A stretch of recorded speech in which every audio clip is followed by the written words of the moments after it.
She collapsed in the kitchen.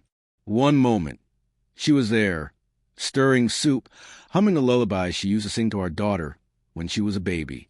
The next moment, her body crumpled to the floor like a marionette whose strings had been cut. Limbs slack, head striking the tiles with a sickening, final thud that seemed to echo straight through my chest. By the time we reached the hospital, she was unconscious.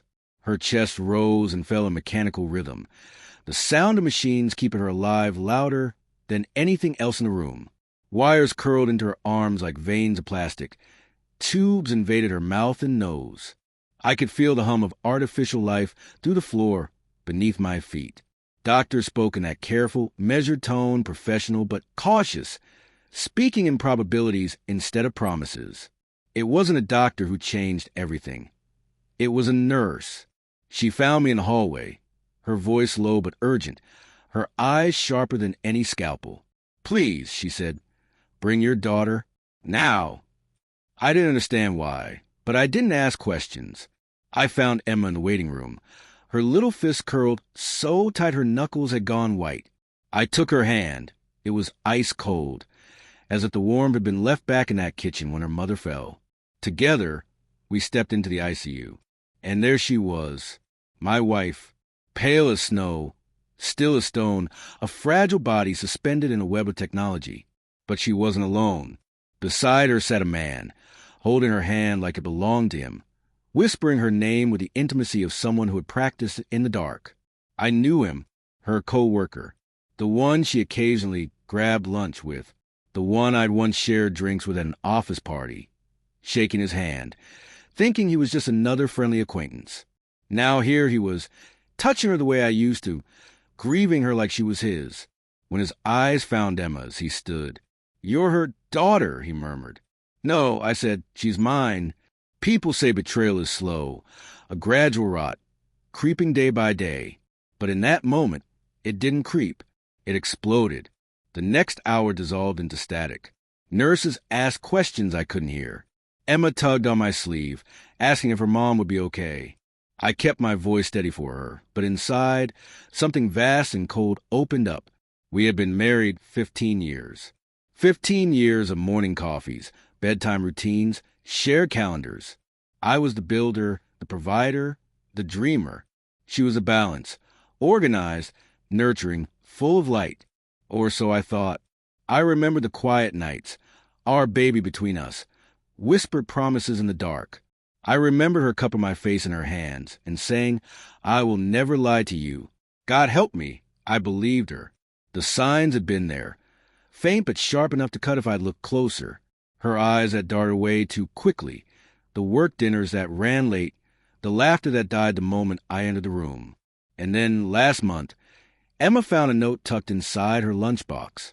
Sweet, romantic, not meant for her. She thought it was a joke. I knew better. I didn't confront my wife. Not then. Instead, I sat in the garage that night, staring at the engraved toolbox she'd given me on our 10th anniversary. To my forever, I realized, had an expiration date. I stopped crying and started planning. Quietly, I synced her iCloud to my laptop, installed something invisible, patient, merciless.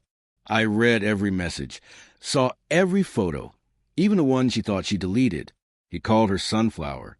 She called him Always. Always was our word. I tracked her phone.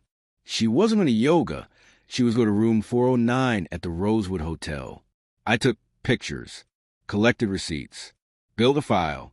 I thought she was going to leave me for him. But then the toxicology report came in. She hadn't collapsed from stress. She'd been poisoned. And not by me. I dug deeper. Her Sunflower had a history. An ex-wife with a restraining order. 2 former girlfriends found dead.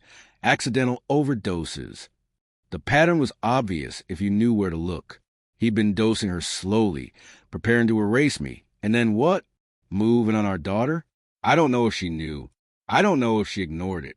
At that point, it didn't matter. I let the hospital do its work while I set my own plan in motion, met with a lawyer, changed my will, transferred every asset into a trust under Emma's name, froze accounts. By the time she woke up 3 days later, I had already filed for full custody. The restraining order was pending. The divorce papers were ready. But I wanted one last moment. Something final. Public. Undeniable. I invited them both to dinner at her favorite Italian place, the one where we used to celebrate anniversaries. Candlelight. White linens. Soft music. She looked tired. He looked smug. Before the menus even hit the table, I slid a folder toward them. Before we order, I said, "You should see this."